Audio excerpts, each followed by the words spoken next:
58세 김 씨는 어제 뉴스를 보다가 한숨을 쉬었습니다. 정권이 바뀔 때마다 부동산 정책이 뒤집힙니다. 한 정권은 집값을 잡겠다고 규제를 쏟아냈습니다. 김 씨는 그 말을 믿고 집을 팔았습니다. 다음 정권이 들어서자 규제를 풀었습니다. 집값이 다시 올랐습니다. 김 씨는 허탈했습니다. 또다시 정권이 바뀌었습니다. 이번에는 어떤 정책이 나올까요? 집을 사야 할까요? 팔아야 할까요?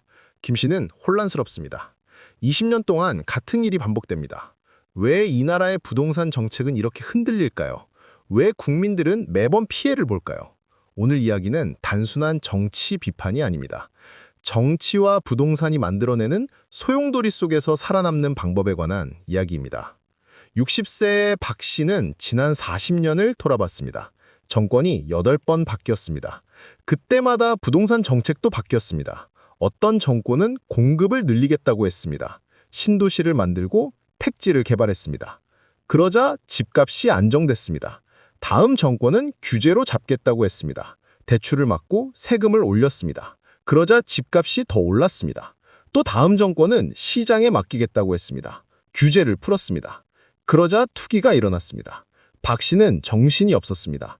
무엇이 맞는 건지 알 수가 없었습니다. 반대로 65세의 이 씨는 일관성을 유지했습니다. 정권이 바뀌어도 흔들리지 않았습니다. 정책이 바뀌어도 원칙을 지켰습니다. 좋은 입지에 집을 사서 장기 보유했습니다. 단기 변동에 신경 쓰지 않았습니다. 결과적으로 이 씨의 자산은 꾸준히 늘었습니다. 같은 시대를 살았는데 이렇게 다른 결과가 나온 이유는 무엇일까요? 이 씨는 정치가 아니라 시장의 본질을 봤습니다. 정치 불확실성이 부동산에 미치는 영향은 생각보다 큽니다. 선거 전후로 시장이 얼어붙습니다. 사람들이 관망합니다. 새 정권이 어떤 정책을 낼지 모르기 때문입니다.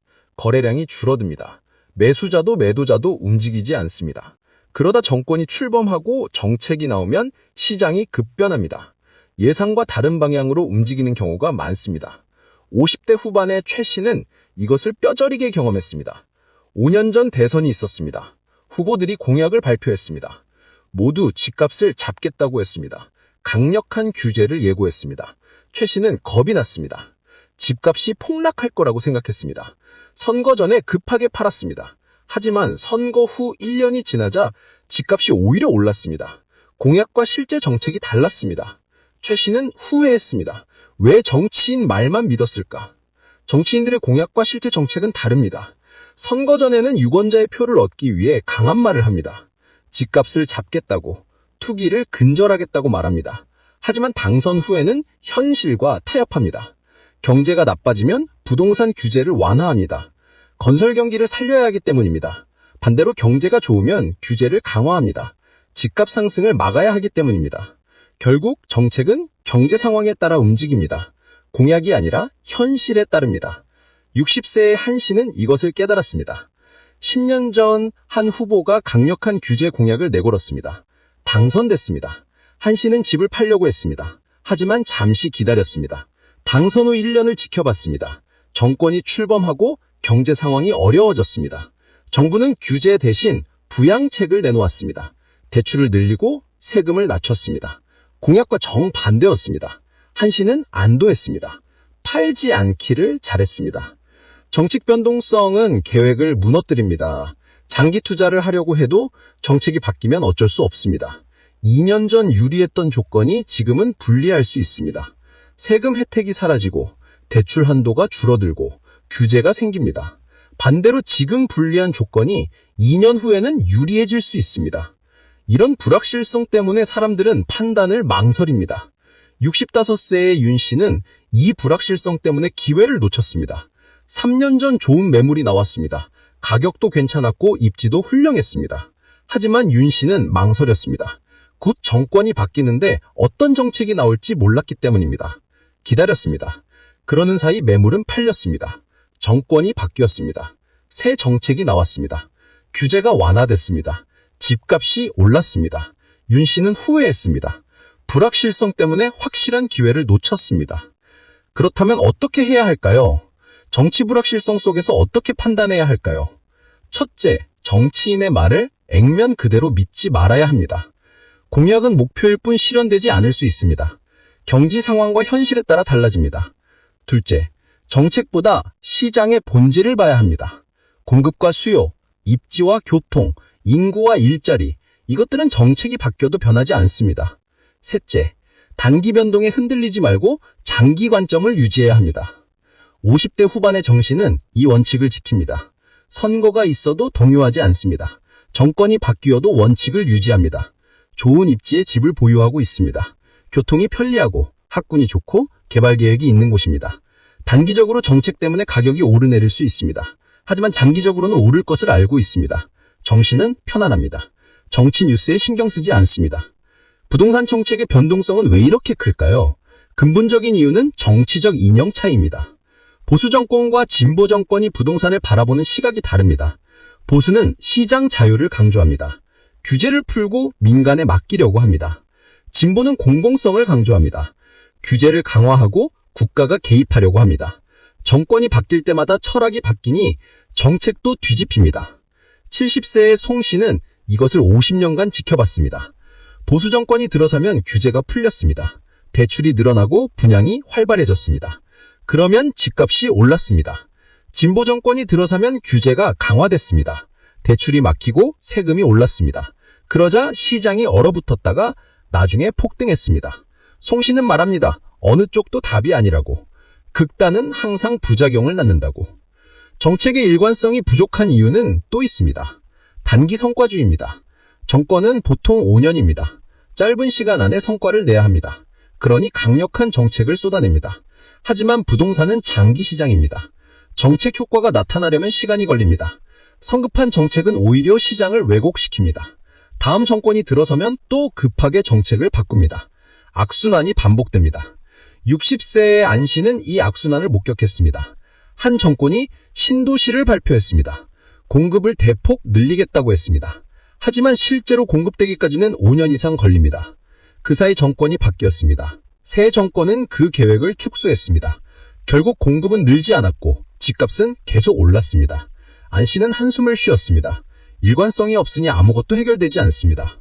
불확실성 속에서 확실한 것은 무엇일까요? 바로 입지입니다. 정권이 바뀌어도 좋은 곳은 좋습니다.